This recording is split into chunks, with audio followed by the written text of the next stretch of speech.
back to the Restaurant Incubator. My name is Brandon Sharp. I'm your host. I'm a 7-time Michelin star winner as an executive chef, and now I own and operate 3 restaurants here in Chapel Hill, North Carolina. We've got Hawthorne and Wood, Bluebird, and Proximo. So experience is a cruel teacher.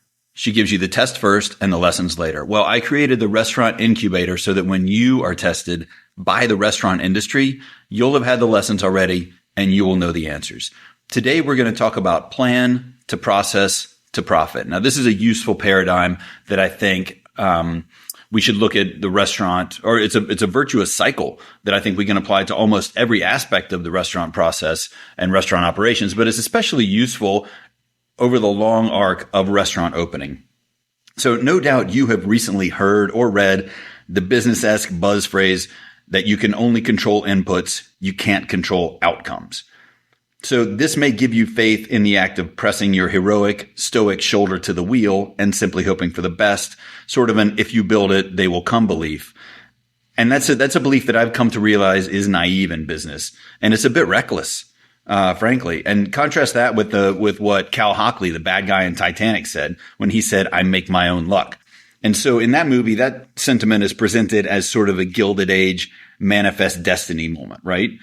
In the restaurant world, I align that sentiment and that arrogance with the failure of quote unquote sure thing restaurants that celebrity chefs will plop down in, various scattered locations where those chefs have no knowledge of the local dining scene, no knowledge of the culture or the guests or the competitive landscape or the human or material resources available in that place.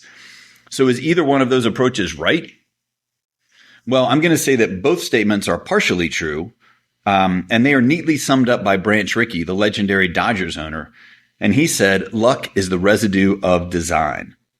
That quotation, I'm going to say it again. Luck is the residue of design. That quotation has stuck with me for many, many years now. It spans the chasm between predestination and free will, between risk and reward, and between prayer and deliverance. We all need luck to survive in business. We all need good fortune, and business is flat out hard. Anybody who tells you differently is selling something like, how to get 1 million followers in 2 days or how to make 6 figures a month on TikTok without dancing, right? So when you're opening a restaurant, what design can you implement to engineer or at least encourage good fortune? Well, okay, don't do anything twice, right? Don't backtrack. Don't let anything get past you. But how do you do all that and keep moving forward? So today we're going to talk on a macro level about how to stay organized from the moment that the idea of a new restaurant project is first conceived all the way through to the day that it welcomes paying guests for the first time. We will examine this progression through the paradigm of plan to process to profit. Real quick, if you are getting anything out of these podcasts, if you are enjoying them, please take a moment and give us 5 stars on Apple and on Spotify. You would be surprised how far your rating goes in helping an underdog podcast like this one get through to the people who need it and who are looking for this information. So, I've said it before, but I still work in the kitchen. I still expedited it at Proximo last night. Tomorrow night and Thursday night, I'll be on the pass at Bluebird. I still work in the kitchen, and I know you're going to find this part easy to believe. I still produce this podcast myself. So all the writing, all the editing, all the sound, all the lighting, all the marketing, everything for this podcast. I don't have a support team. I don't have producers. I don't have market. I don't have any of that shit. So this is just me. So would appreciate that 5 stars from y'all. All right, back to the podcast. So the first step in this virtuous cycle is the plan. And so as your grandfather or your carpenter, or probably both, once told you, measure twice, cut once. The planning stage of your project must not be ignored. Never again will you have the opportunity to decide on the location, partners, core product of your business without losing gobs of money or time or both. So once those foundational building blocks are in place, you must continue to make decisions. You must set up your pre-opening checklist called the critical path well in advance. Have a look at the Big 5 flow chart. So I've talked about this in previous episodes, and you can see it on Substack on article number 51 that I wrote. The Big 5 flow chart, and you will see the sequence.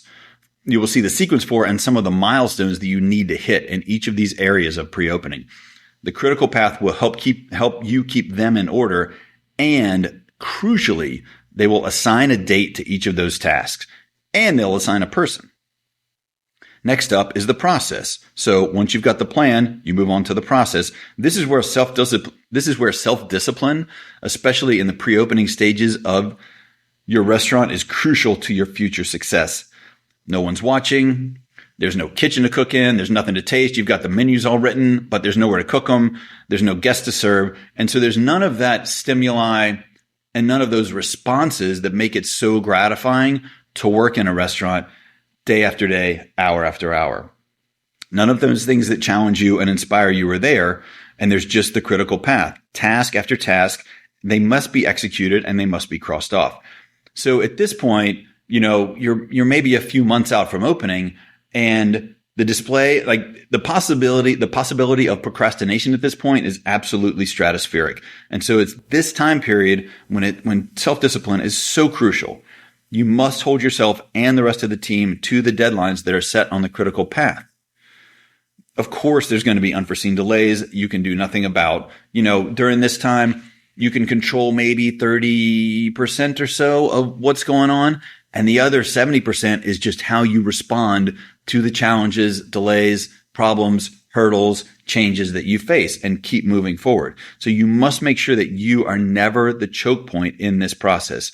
You need to keep the momentum up, and you need to open your restaurant on time, right? So don't make anyone wait on you for decisions or information. So plan done, process ongoing, and now to profit. Yes, this is the pot of gold at the end of the rainbow. It'll probably be an itty bitty pot of gold, or maybe even just copper in the beginning. So you know what happens then? Yes. You repeat that virtuous cycle. You repeat plan, process, profit on a smaller scale and with a different focus. So maybe it's as small as a course correction on one procedure, or maybe it's just a daily cocktail special. Maybe it's as big as a new revenue center. Let's say the patio of the space that you rented is exposed, but so many people want to come eat at your fabulous new restaurant. But it's summertime and the patio is totally exposed. So you need to get the contractor back out there and build a cover to that patio. So because you're having to handle a demand that you had not anticipated, but the workflow remains the same and the planning section should never be skipped. So you're going to plan that patio. You're going to go through the process of building it. And then hopefully you will realize the profit. And then the cycle just starts again. So don't do your planning in a vacuum. Hopefully you have surrounded yourself with experts. They are ready to collaborate and to contribute. Set these expectations with your team because you're going to need their ideas. Some of them will generate new initiatives like a fire hose, right? And just can't stop with the new ideas. For others, it may just be the occasional drip.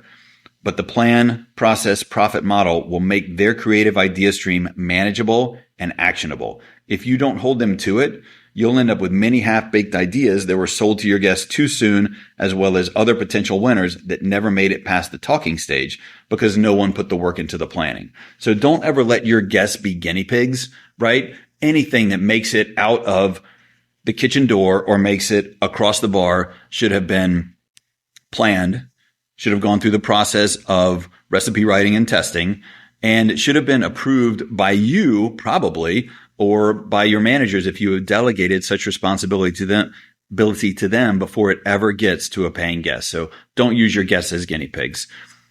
Hopefully you can look at your own operations, whether it's little changes that you're making about meeting times or the way that y'all come up with recipes or your hiring process, and you can see that plan, process, and profit cycle over and over in your operation and continue to use it. I hope that works for you. Hopefully you get something out of this episode. Stay humble, stay hungry.